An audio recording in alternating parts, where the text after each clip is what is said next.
King Prithu said, "O gentle suitor, Magadha and other devotee offering prayers, the qualities of which you have spoken are not distinct in me.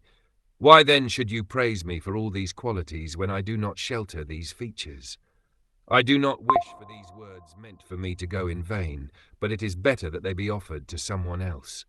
The prayers and praises by the Sutta, Magad and Vandi all explain the godly qualities of Maharaj Prithu, for he was a Shakti-Aveshan incarnation of the Supreme Personality of Godhead.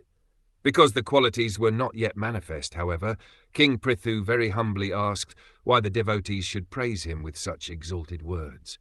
He did not want anyone to offer him prayers or glorify him unless he possessed the real qualities of which they spoke.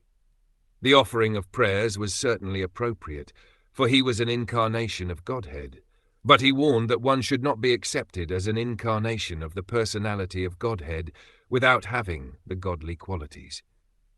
At the present moment, there are many so-called incarnations of the personality of Godhead, but these are merely fools and rascals whom people accept as incarnations of God, although they have no godly qualities. King Prithu desired that his real characteristics in the future might justify such words of praise.